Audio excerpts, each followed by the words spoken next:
Thank you, Megan. You see the first act of a two-woman show. We are sometimes known as Mickey and Leslie. We're other times known as Thelma and Louise, okay? So I hope you enjoy this. We have never done this before. I've heard that you've never seen two speakers present together, and so we hope that all of us will enjoy it. I'm gonna start off, and before I do, Leslie and I really want to, we're friends, we're collaborators, we're colleagues. We've done research on diversity and discrimination for a combined, I don't want to say how many years now, okay? Let's just say it was more fun when I was the same age as the students. Now I'm the age of your mothers. What can I say? Okay, so I want to thank the Liberal Arts Forum. I want to thank Elon University, the Psychology Department, the Women's Studies, and everybody who has made our visit today really special. This is a real, 16 years ago, I applied to 114 schools. And this place called Elon College was one of those places. I had never heard of it, but it looked like it fit the criteria. It was a small liberal arts school, and it was in a lovely warm weather place of North Carolina. And God darn it, they didn't hire me, okay? And now I know who they hired. I met her today. And if there's a disappearance, I might be responsible. Okay, with that, let's get started. So, and Gaby, you're safe. I actually really think they did a great job deciding on you wherever you are. Okay, so tonight, Leslie and I are going to talk about prejudice and discrimination. And the title of our talk is called Identifying and Reducing Discrimination, Strategies for Targets, Allies, and Organizations. And both of us could probably give this talk. We could give this talk several different times, and instead we've decided to have fun, come to Elon together, and split it up. So this is what we're going to be talking about. Our overview is, what does contemporary discrimination look like, and what strategies can targets use to identify and reduce discrimination? I'm going to focus on these two, and then Leslie's going to come in and talk about who are allies and what is their role in reducing discrimination, and how can organizations foster more inclusive climates. Okay, and so with that, we'll start contemporary discrimination. What does it look like? Well, let's start by looking at discrimination of the past. If we look at discrimination of the past, we see that it's formal, it's illegal, it's overt, and it's often very explicit. Okay, is such discrimination a thing of the past? Well, there is some evidence that suggests yes, it is. So if we look, for instance, at the increase in the diversity of workforces, we see a lot of increase in diversity. We also see reductions of claims from the EEOC, particularly the most egregious types of claims. We see increases shown by EEOC in outreach, education, and technical assistance with preventing discrimination. So there's never been more money spent on trying to educate people. We also see decreases shown on attitudinal surveys. Now, these are surveys where they ask individuals, how do you feel about group X? Okay, how do you feel about them in 1970 versus in 2014?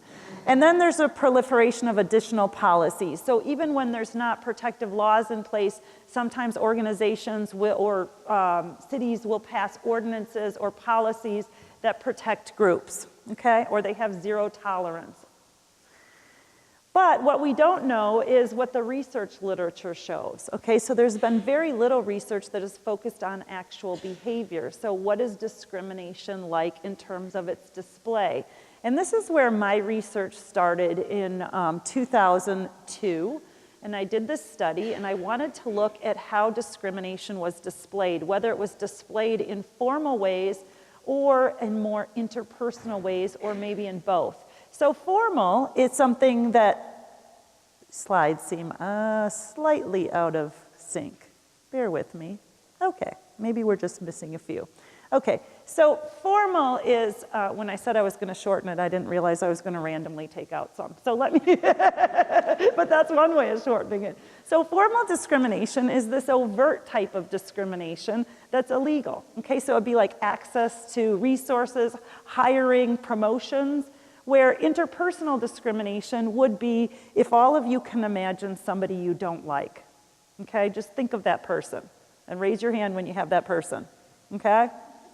If you don't have a person, I can help you. I got some extras. They might be running for political office. Okay? Okay, everybody's got that person. And now I want you to imagine that person is coming down the hall toward you. What do you do? What does your body do?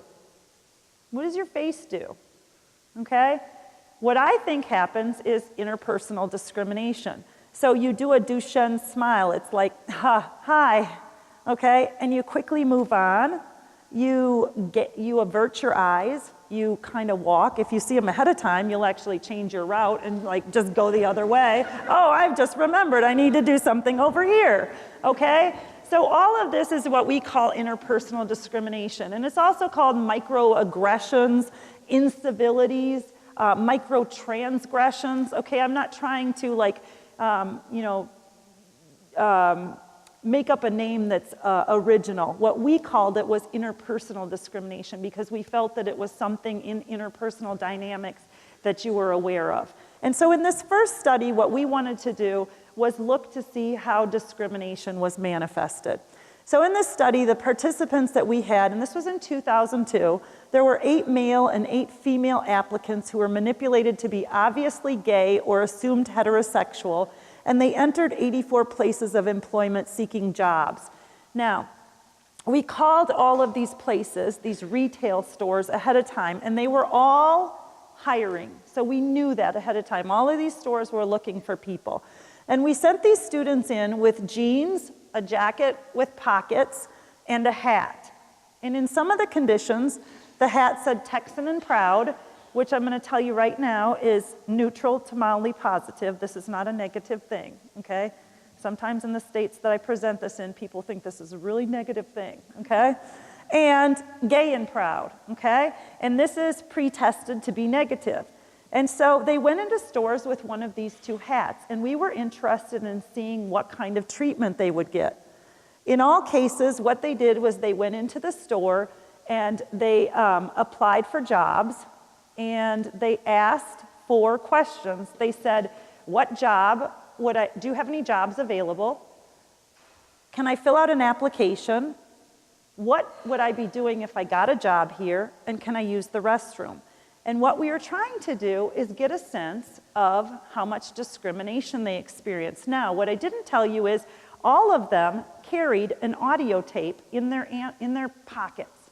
It's legal in the state of Texas so long as one party knows, okay? And so they audio taped the conversation. All right? We had to pass this. We had to get, IRB permission. And so what we saw was we audio taped, and we had individuals who didn't know what hat they had on. So remember, this is kind of the important part, is they don't know whether they're stigmatized or not, and we're interested in the type of discrimination that they experience, okay? They come back out, and we ask them, tell us about the discrimination, and then we also take the audio tapes, and we say, okay, let's actually code these audio tapes, and let's see what type of discrimination and what amount is in there. And what we found with this was that formal discrimination, there were no significant differences. We looked at job hiring, at job callbacks. I was the recommender on a lot of these, okay? And nobody called me, but what we saw is that some of the individuals were called back in both groups at the same amount, okay? We also saw that they were given permission to complete applications at roughly the same amount, okay? All of them were told there was a job available, and they were given permission to use the bathroom. We originally thought maybe that was an interpersonal type of discrimination, but the place where we had this had a public facility, and it's illegal not to let people use the public facility. So that would be formal, because the formal is illegal, okay, overt sorts of behaviors. What we found on the interpersonal discrimination was significant, consistent discrimination. So we found for the people wearing the gay and proud hats, the interaction was shorter, there were fewer words spoken, the people wearing the hats perceived more negativity, and there was more coded negativity in those interactions, okay? We also saw the same trend of having interpersonal discrimination present, but not formal discrimination present on a number of other stimuli, a group of other targets. So we see this for obese individuals. Here is Whitney. She's a researcher in our lab, and she is heavy. And here is what Whitney typically looks like. So you can see these are prosthetics. And we sent her out to get customer service. She was looking for ostensibly something to find for her sister. And we were wondering about the treatment that she got. And she asked, could the store owner help her find something? The store owner did greet her, which you can think of as something they really need to do, and they did help when she asked. But what we found was they had reduced interactions, they had less smiling, they had more frowning, and they had fewer positive words. And again, we had audio taped interactions of these, and for this, because you know whether you're wearing the obesity prosthetic or not, we also had observers go into the store and we trained them as well. So we really standardized these interactions as much as possible. We also found this with our pregnant graduate students, and I will tell you that obviously these women are not pregnant, because anybody who has been pregnant knows that when you're this pregnant, you no longer smile.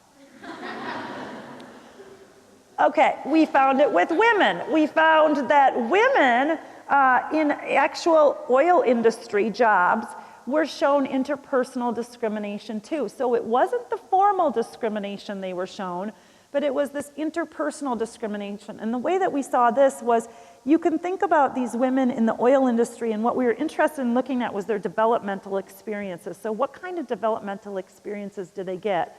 And what we found is they got the same number as men did, but the quality was really different. And here's what we found, is that the women got easier assignments and got less negative feedback.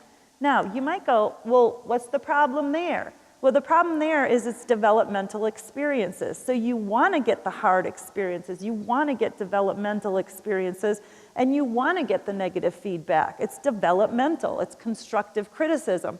So what we find in this is a sort of benevolent sexism. And we really saw it if we go back to the pregnancy study too, because what we saw is that when pregnant women were applying for jobs, there was more interpersonal discrimination that was of a hostile nature, okay? But when they were shopping, okay, what we saw is that people actually acted in more benevolent ways. So they were more likely to touch the women, they were more likely to use diminutive responses like honey and sweetie, and they were more likely to offer a chair to sit down on, okay? So it seems like what people are doing is using this interpersonal discrimination, using this facial feedback, using this what you do to your enemy to channel people into what is appropriate and inappropriate context, into reinforcing them, okay? We also most recently saw it with cancer survivors. So cancer survivors and disabled individuals, you think, well, these people, everybody's kind to, there's a norm of kindness. And what we found is, again, people are kind to these individuals except when they're in this hiring situation. So yes, we like them, yes, we think they're great, but if we're talking about hiring them and having them to be a permanent employee, we're a little unsure about that, and we tend to stigmatize them again. Okay, so what I hope I've shown you across this data is about 10 years of research, and as many studies as I've shown you here, I haven't shown you others. And essentially what we see is a long history of contemporary discrimination that looks a lot less overt. Now, some of you might be out there and say, well, I've had some overt experiences. We're not saying overt doesn't happen. It does happen, it just doesn't happen as often. The interpersonal discrimination happens a significant amount, okay, and it's not going down. Now, you might say, well, isn't that a good thing? Like there's no more there's not as much overt discrimination. And what our research shows is actually, surprisingly, interpersonal discrimination, sometimes these seemingly molehills of difference, actually compound to make mountains of difference that can be just as pernicious as the formal types of discrimination. So my student did a study, my student Sarah Singletary did a study where we were really interested in looking at what is the cumulative effect of formal discrimination and interpersonal discrimination.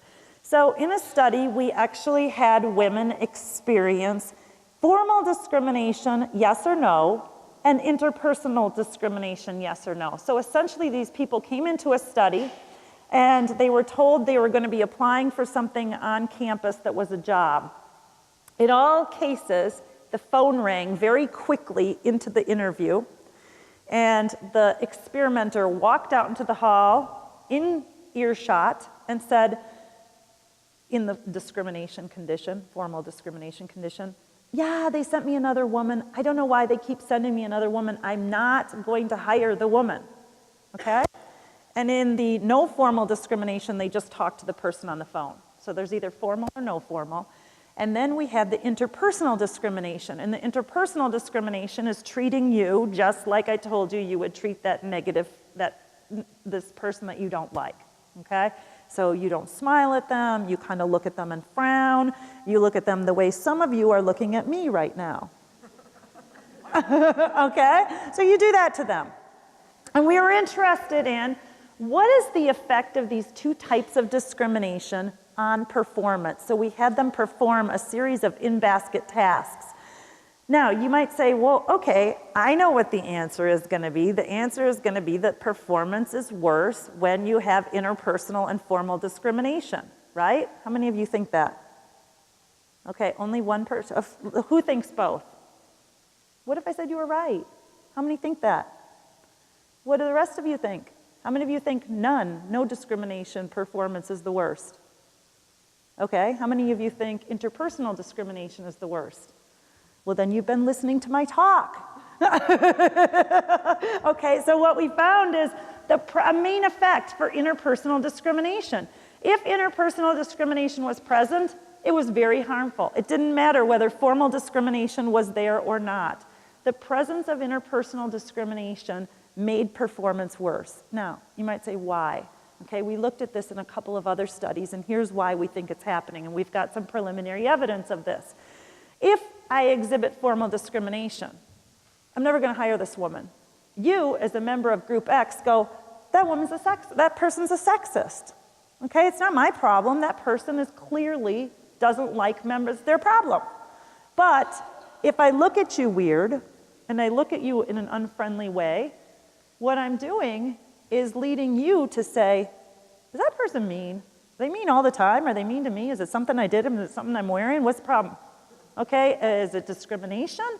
And so that cognitive effort, what we found, is affecting your performance in a negative way, okay? It's affecting your performance. So we see this in a lot of different studies that we've been doing where this interpersonal discrimination looks particularly negative. Now, we're going to talk about the strategies that you can use to undo some of these, and I'm just going to really quickly mention a couple that the target can do. I want to preface this by saying I don't think it's often the target's responsibility. The target is the one who's been stigmatized, whether it's a racial minority, whether it's somebody who is overweight, gay or lesbian, whether it's somebody who's pregnant. It shouldn't be their burden to undo the victimization that they already have. But I'm going to tell you some of the strategies they can use because those same victims often say, well, what can I do? Should I mention it in the job? Should I not mention it in the job? What can I do? Okay, so I'm going to tell you a couple of things that we've looked at. The first thing we've looked at for target strategies is reducing justifications for expressing prejudice. So there's a guy named Chris Crandall, and Chris Crandall says, all of us are prejudiced. Everyone in this room, we're all prejudiced. And we want to express our prejudices. So we look for justifications to express our prejudice. And we looked at this in the context of the obesity study that I showed you with our Whitney. This is the only known study that I know of to involve a Diet Coke and a Blizzard. And I forgot the obesity prosthetic. Okay, so if you know another one, let me know. I think I'm the first and I could patent this, all right?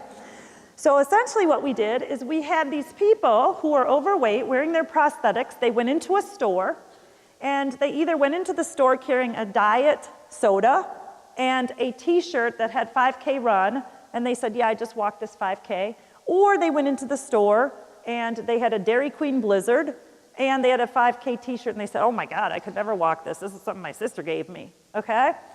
And what we were interested in was what kind of interpersonal discrimination did they get there? And so our rationale was we want to justify our display of prejudice when we see people doing things that activates the prejudice. So we see somebody overweight, our stereotype is, oh, they eat too much. So we see them eating a blizzard and saying they could never walk in a walk, so we're more likely to stigmatize them, and that's exactly what we found.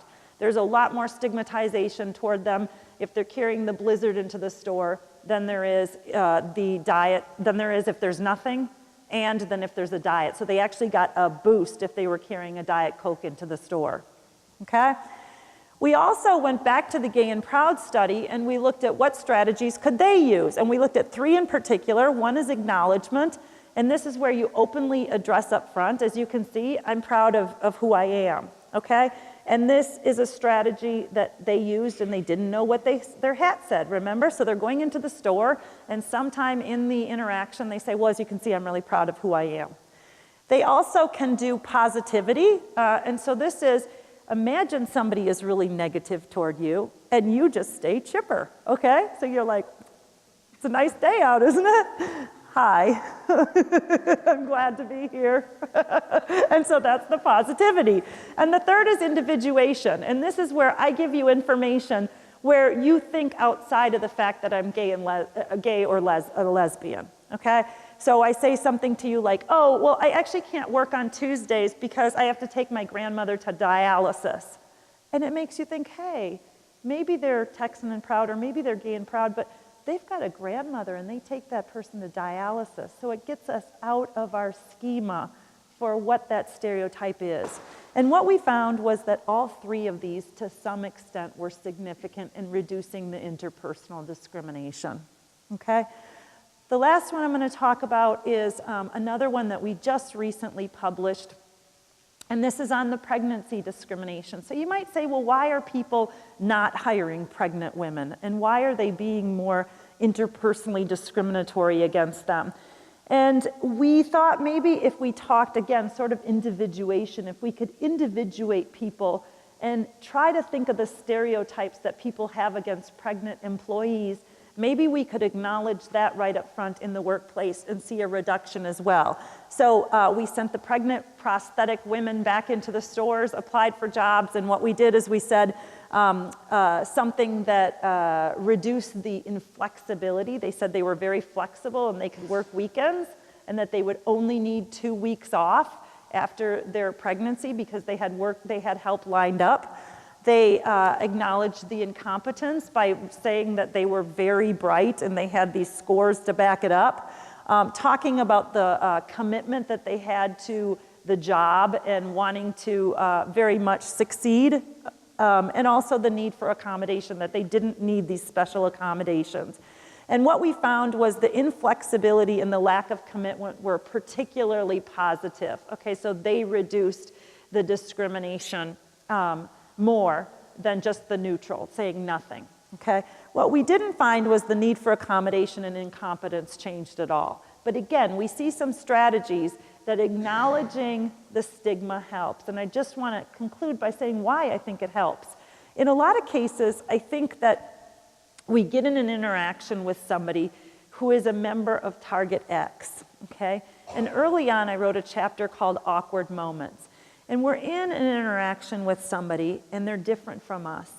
And all of a sudden, we feel like we can't acknowledge it. And it's often not the person who is not the target. It's the target's responsibility to bring it up. That's a societal norm, okay? So we don't say to a person in a wheelchair, geez, how'd you get that way? Even though we might be thinking that, okay? It's usually the person in the wheelchair's information to disclose if they wish, okay?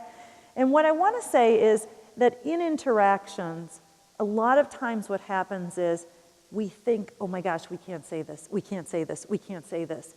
And in doing so, what we're doing is the same sort of effect that we do when we have interpersonal discrimination. We're making a cognitive load for ourselves, and that cognitive load is often interfering with our interactions. It's times like that where there's often a rebound effect, and we say the exact wrong thing, and all you have to do is look at the Austin Powers mole, okay? The mole, there's something on your nose, okay? And you see it happens, you come out with the worst thing that you're supposed to say. And what we argue is one strategy, for either is to just bring it up and say, hey, let's talk about this so we can get beyond it and get over the interaction awkwardness. And with that, I will turn it over to my partner in crime. This is why I always appreciated having a last name that begins with A, because I wanted to get it over with and go first, but so I just had time to sit there and feel nervous about it. So now you get to relax. What a special treat. Mickey thanked our sponsors of the program, and I would like to echo those sentiments, but it's also particularly special for me because it gave me an opportunity to come see two of my very favorite people in this world in their element as faculty here in the psychology department at Elon University. And so I'm not seeing where Kim Epting is sitting. There she is.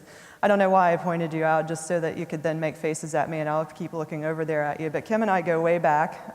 We were graduate students together, so I was so relieved to know she was not introducing me.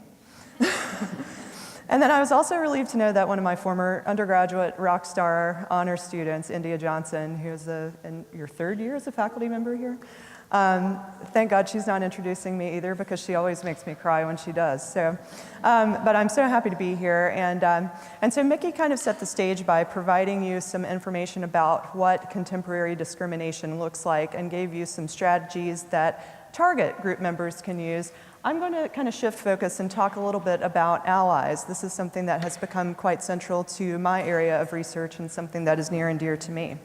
So who are allies and what is their role in reducing discrimination? Allies, being an ally is nothing new. We have seen this throughout whatever movement you want to pick. Certainly in the civil rights movement, there were many white Americans who stood shoulder to shoulder, hand to hand with African Americans to champion civil rights. We see today various campaigns that, we've got feminist Ryan Gosling, right? So it's all good. It's showing that everyone can support different causes, no matter whether you're a target group member for that particular group or a non-target group member. Okay, so we see these examples of allies. I've been trying to put together a more formal definition of who allies are, and it's a working definition, so maybe through some of the conversations that we have tonight, I'll continue to let it evolve. But in my view, allies are people who are not themselves targets of that particular form of discrimination, but who have egalitarian ideals. They are highly motivated to avoid responding in prejudiced ways themselves. They strive to control their own biases. I'll show you some data here in a second that suggests that they're not always successful. It's not like they're non-prejudiced individuals, as Mickey suggested. There's a lot of research to suggest that we don't have very many non-prejudiced individuals in this world. So chances are they have some biases. But more than just controlling their own biases, allies are motivated to try to shape norms in their environment. They want to send the message that discrimination is not okay in their environment. And so one way that they can do that is by confronting others' biases. So I'll tell you a little bit about that research. And then allies also try to take targets' perspective. As it turns out, perspective taking, compared to almost all of the other prejudice reduction strategies that focus on individuals and what individuals can do, perspective taking is one of the most successful. Okay, so really trying to put yourself in someone else's shoes. So how does one become an ally? If you're sitting there thinking, I want to be an ally, which I hope you are, I'm wearing my ally support button here that I got today from the Student Center, which I thought was wonderful. I would argue that the first step is gaining control or attempting to gain control over your own biases. So remember, allies are individuals who are highly motivated to avoid prejudice, but they're not always successful in doing so. They are individuals who are very likely prone to prejudice-related discrepancies, meaning that they sometimes find that they behave or think in more prejudicial ways than they are comfortable with, okay? That they are behaving in a more discriminatory way than their standards suggest is appropriate, all right? Just to show you how some of that research is done, and a lot of that research on prejudice-related discrepancies can be attributed to Margot Monteith and her colleagues. This is an example of their should-would discrepancy questionnaire. And this is looking, I don't know how well you can see that. I'm looking at it and it looks really fuzzy to me, so I apologize for that image. But this is the questionnaire, and basically participants go through these different scenarios, 16 different situations that are race-related, that have to do with instances in which we have stereotypic thoughts, prejudicial feelings, discriminatory behaviors. And in this case, it's with regard to African Americans. And participants are asked, should I have these thoughts? Should I have these feelings? Should I engage in these behaviors? And I don't know how well you can see that, but these are mean responses for each of the different items. And we see this very consistently. This was in the late 90s. We see this consistently today when we use these measures.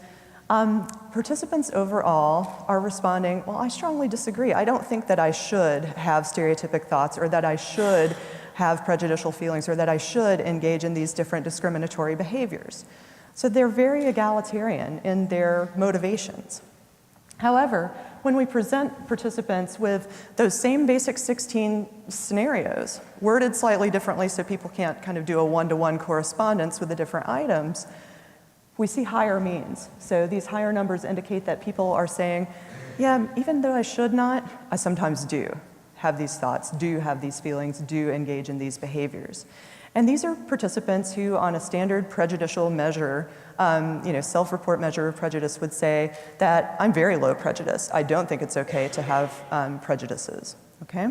So low prejudice people who are prone to these discrepancies. So why would people be prone to prejudice-related discrepancies? If you're low in prejudice, if you're motivated to avoid prejudice, where are these discrepancies coming from? What our research suggests is that, in part, they're coming from more implicit or automatic kinds of biases, social cognitive kinds of biases like what Dr. Johnson studies here. So in this particular sample, are people familiar with the implicit association test, or IAT? I see some nods. So it's a computer reaction time test in which participants, in this case, were responding. These are white participants, 95% of them, so everyone to the right side of that line there, to some degree exhibited a form of implicit racial bias such that they had an easier time associating whites with good things and blacks with bad things than they did blacks with good things and whites with bad things. Okay, so an implicit preference, if you will, for their own race. Okay?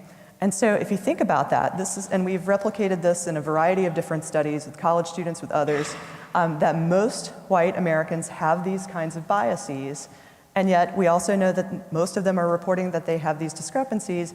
We can kind of put it together that, wow, people are responding with discrepancies because they have these automatically activated associations that kind of leak out and affect their behavior. And so we put together this model of self-regulation to kind of understand how this works. And I'll kind of breeze through this a little bit, because I think if I go into a lot of detail, I'm going to run out of time in my very first little bit that I wanted to talk about.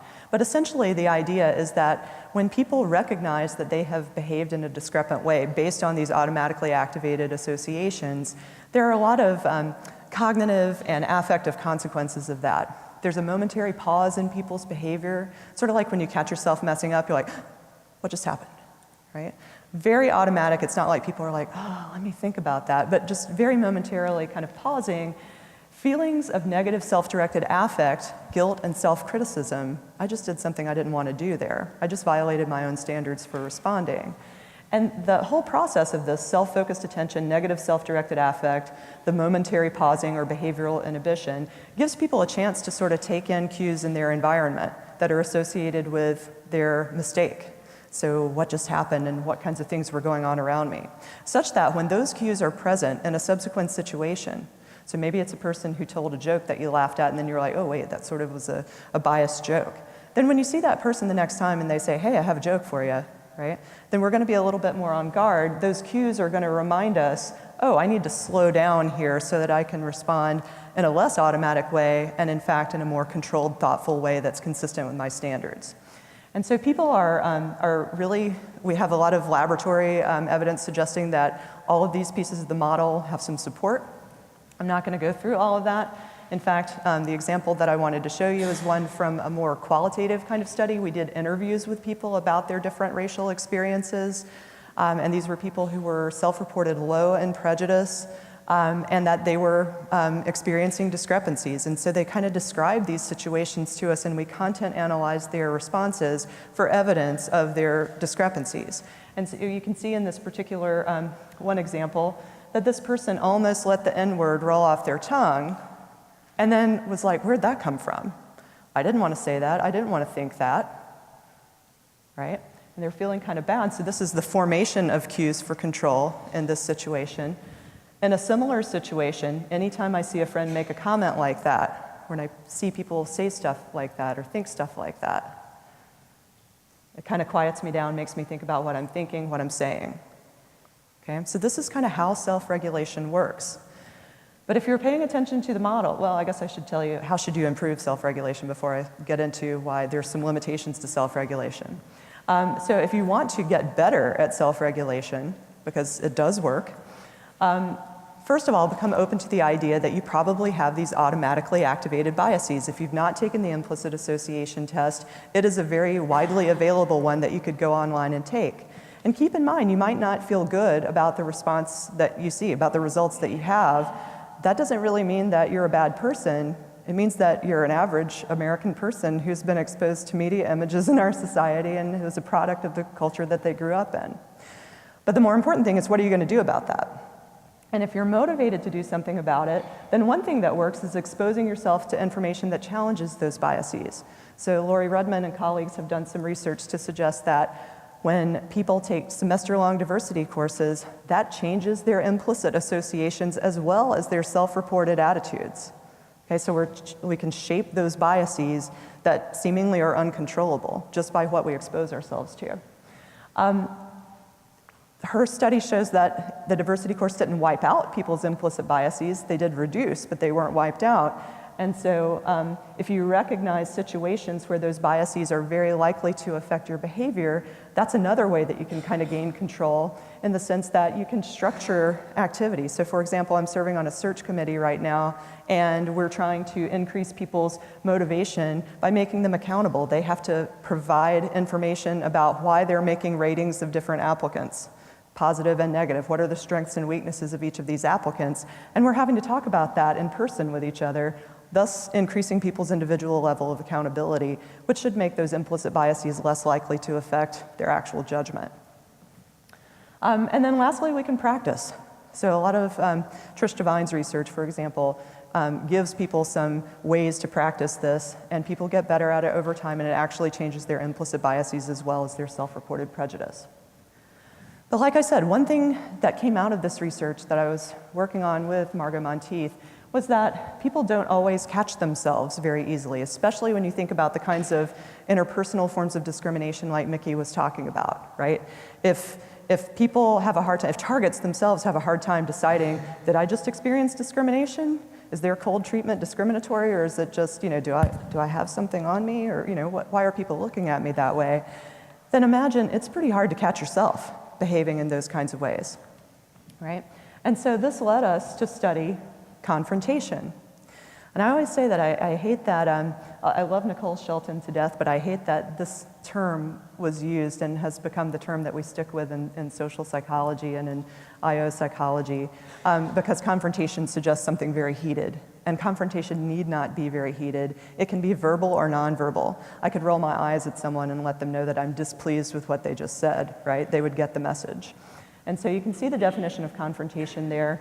Alex Zopp and I have argued that the nice thing about confrontation is that any of us can do it, right? You don't have to be an expert. You don't have to have a PhD in social psychology and have studied these things in order to confront someone about their biases. And what we also find is that confrontation is incredibly effective. So basically, those first 2 points here suggest that when I speak out or do something to communicate my disapproval of someone's bias, that kickstarts those self-regulation processes. People slow down, they feel guilty, and they take in cues in their environment that will help them in subsequent situations respond in a less prejudicial way.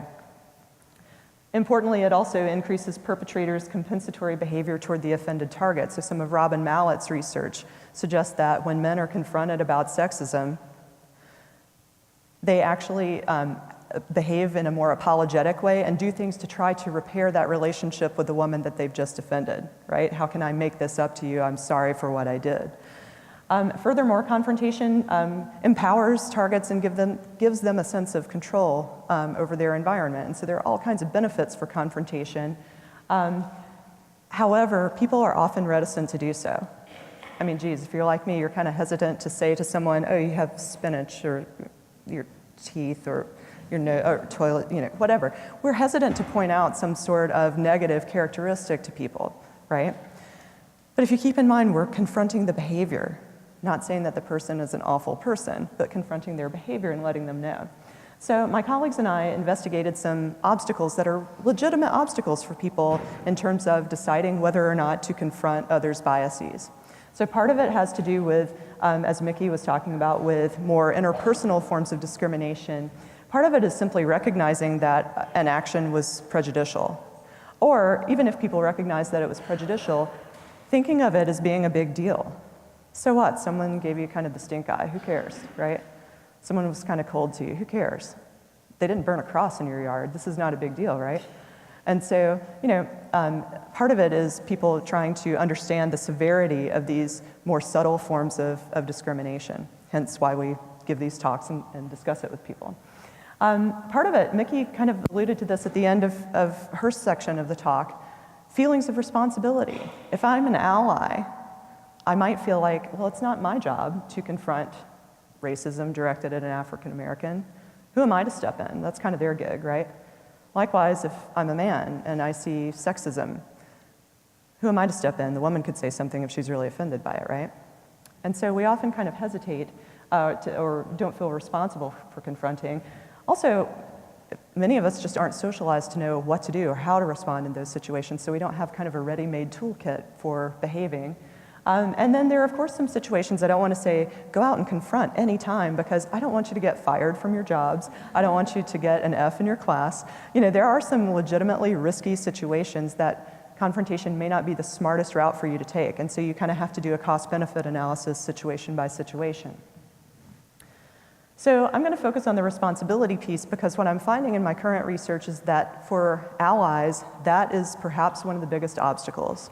That allies want to do their part by not being prejudiced themselves, but they sometimes feel like, should I step in? Should I confront on someone else's behalf? And so we know, Jennifer Randall Crosby has a wonderful study that involves eye tracking equipment, and people literally, their eyes go to the target that potentially suffered the greatest offense when discrimination occurs. She had a scenario in which people saw a screen of like 4 different panelists, and with eye tracking machinery, you could actually see, oh, we're going to look to the black person when there's something. Oh, what are they going to do? Oh, what are they going to do? What should I say? How are they going to handle this, right? So we look to targets immediately, but the problem is that targets, when they do confront, are often labeled whiners and complainers. Oh, there they go, playing that race card again. Right? They're not taken quite as seriously as someone who is a non-target, who perhaps because they aren't seen as having a vested interest in the situation, actually have been found to be more persuasive than target confronters and are liked and respected more by bystanders when they confront than when they fail to confront. Okay? So we might be overestimating some of the risks, social risks of confrontation if we're non-targets. And together these to me suggest that targets maybe should feel more responsible, or non-targets should feel more responsible than we often do. Okay, so some strategies for overcoming those confrontation obstacles. First of all, practice perspective taking. Again, perspective taking is one of the more successful prejudice reduction techniques, and by putting yourself in someone else's shoes, literally participants in these studies are asked to write an essay about the day in the life of group member X versus the day in the life of some sort of control group. And just by that simple manipulation, that is enough to increase their sensitivity to discrimination or inequality that has been directed at that group. That is enough to get them to kind of see what that person is experiencing and to take it seriously, to understand that it's a serious offense, even if it is something that would be more of an interpersonal form of discrimination. And then also practice confronting in ways that are less likely to incur backlash. Scott Plouse has this wonderful article that was published in Teaching of Psychology that he had students practice in a class. How would you confront in a way that was going to make the perpetrator respect what you have to say rather than feel threatened by what you have to say? So the good news from the confrontation research perspective is that whether we confront in more threatening ways or in more non-threatening ways, like this is one example from his study, I can see you might think that, but I always thought of you as a fair and egalitarian person, sort of appealing to that person's sense of fairness rather than, what are you, some kind of racist? What's wrong with you? You know, both of those research shows are equally effective. So you don't have to be confrontational in order to be effective with this. You can actually do so in a way that should incur less backlash for you. So in summary, allies can practice self-regulation for themselves. They can practice confrontation strategies where they're confronting other people's biases, and they can try to take targets' perspective rather than assuming that any claim of discrimination targets might be making is just whining and complaining. And so very, very briefly, how am I doing? Okay. Very, very briefly, I want to touch on some organizational strategies. So we've talked about strategies that targets can use, strategies that allies can use, and I just wanted to wrap up with just a brief overview of some things that organizations can do in order to foster more inclusive climates. So one of those is to try to promote what's called all-inclusive multiculturalism. So there's a lot of research, particularly Vicki Plout and her colleagues have published a lot, suggesting that when white Americans in particular hear the term multiculturalism or hear the term diversity, I've often started referring to it as the D word because of the responses that I sometimes get when I'm talking about this, right?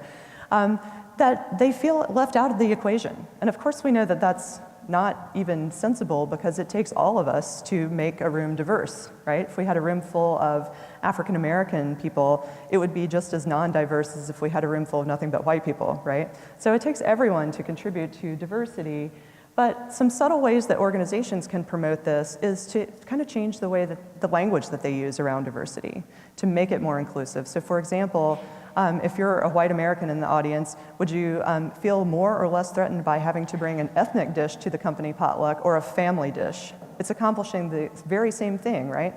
But ethnic dish kind of shuts whites out oftentimes because many white Americans don't have a strong ethnic identity.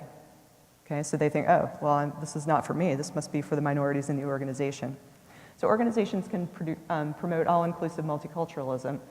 They can also develop formal anti-discrimination policies. So some of Mickey's recent research suggests that when we create laws about discrimination, not only does that change the formal forms of discrimination, so people are very sensitive to what's legal and what's illegal, as her work has shown us already, but it also changes the interpersonal forms of discrimination. It reduces those types of discrimination by creating a norm of what's acceptable and what's not acceptable.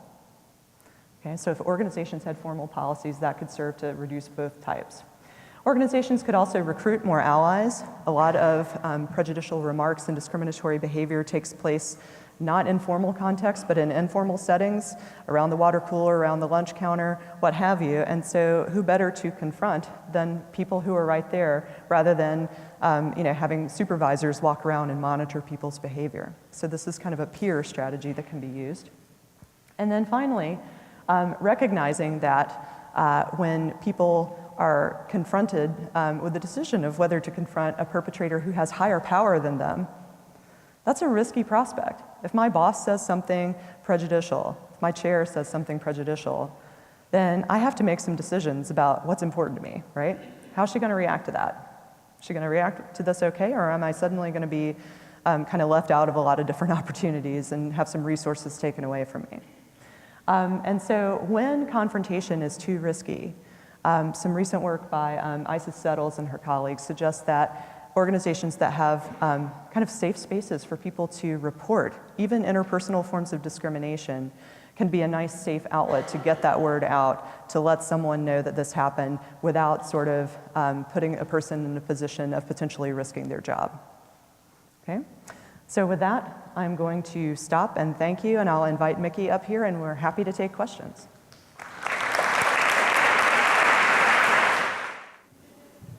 Hi. Hi. I was wondering about when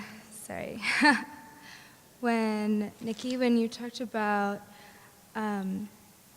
the different studies that you did you find a difference between when you did different sexes? Like, did you do the prosthetics on men as well?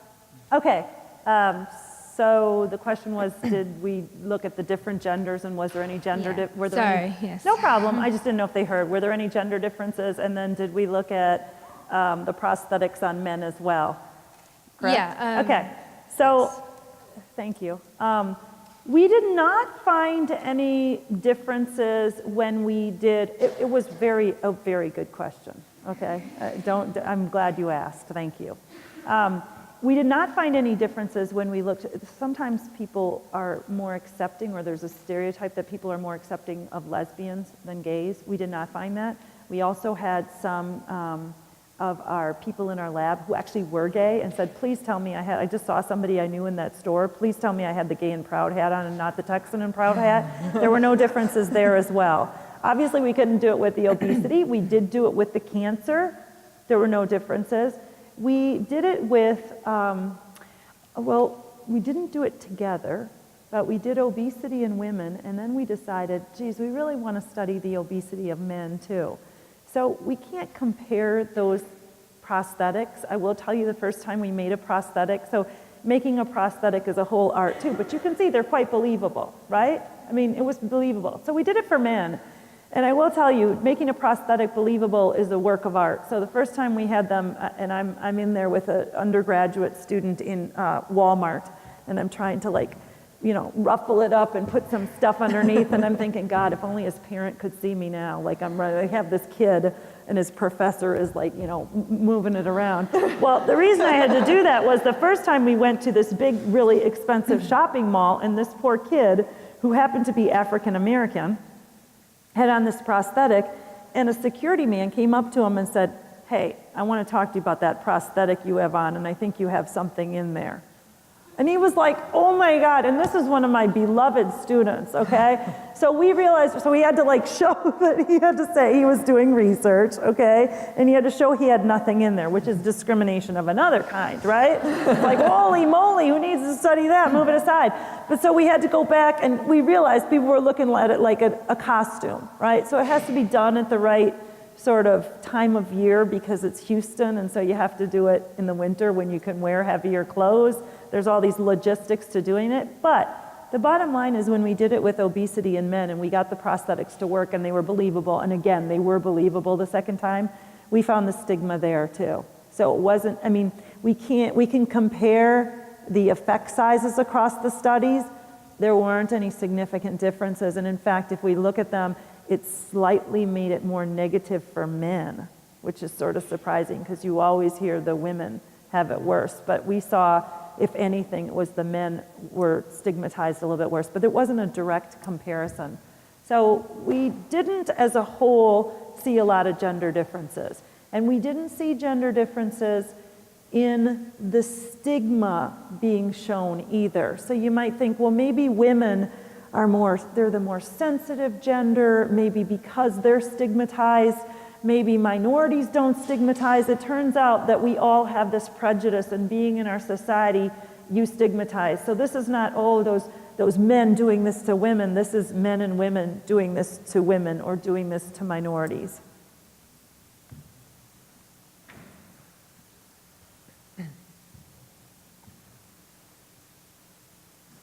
Hi. You talked about when you were doing your studies that you chose a retail location to use as the job placement. Did you ever think about using more of a white-collar business environment instead of retail, and then why you picked retail?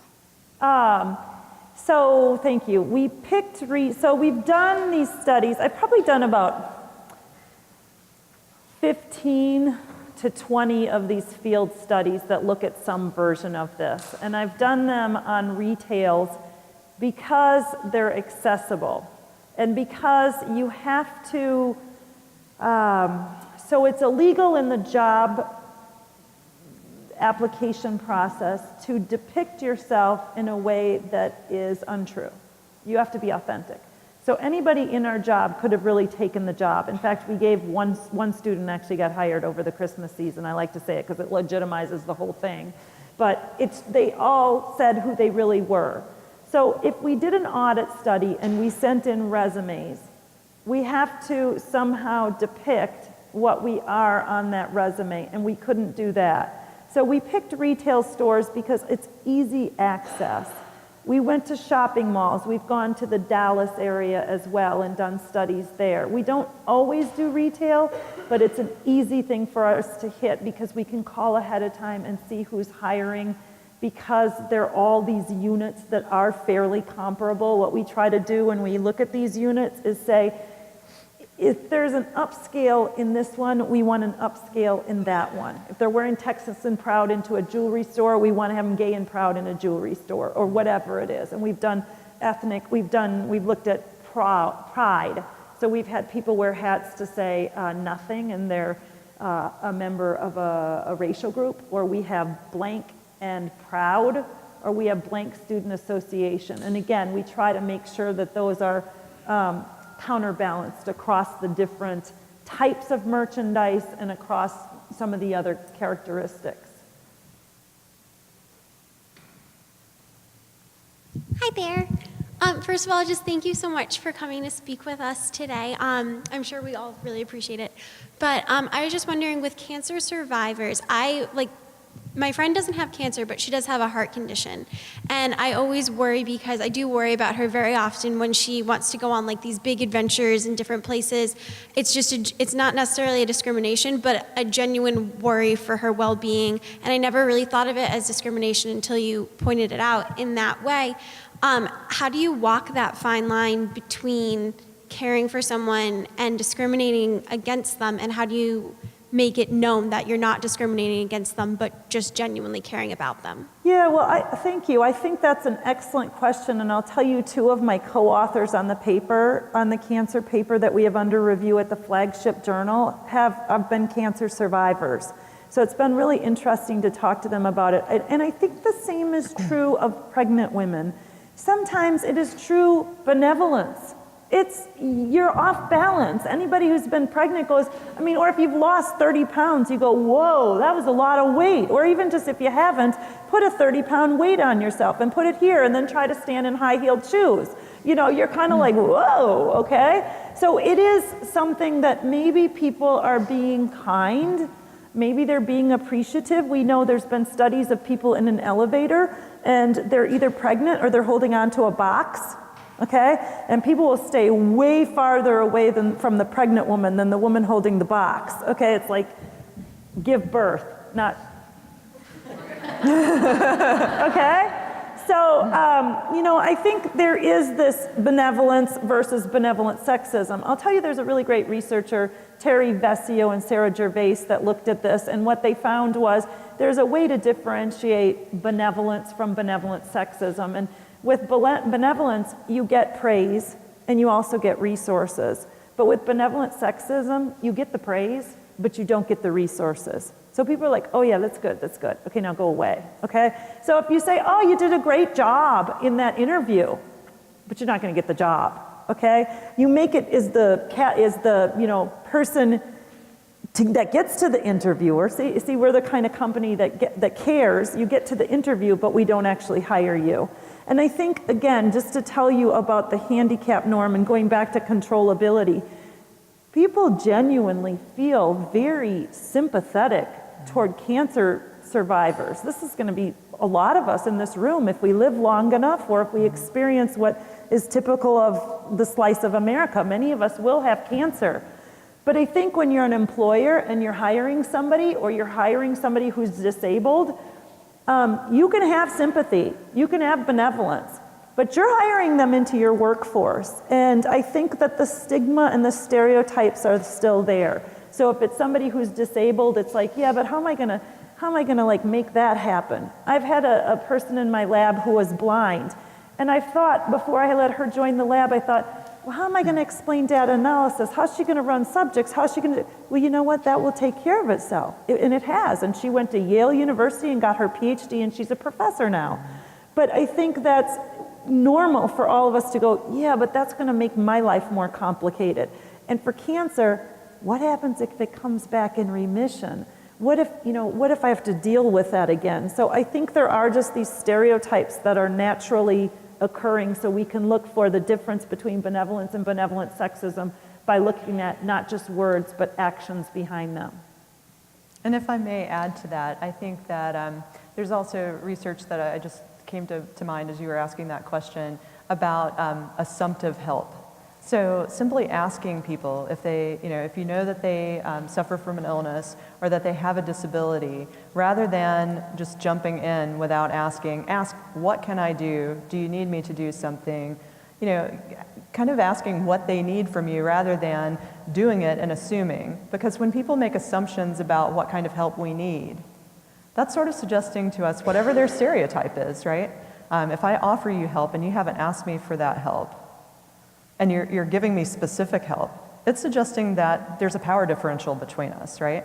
And people react more negatively to that. It's very patronizing kind of behavior. And so simply asking, having that conversation, being open. I'm not sure what to do. What can I do to help? Mm-hmm. I just wanted to make the announcement. We probably have time for like one more question.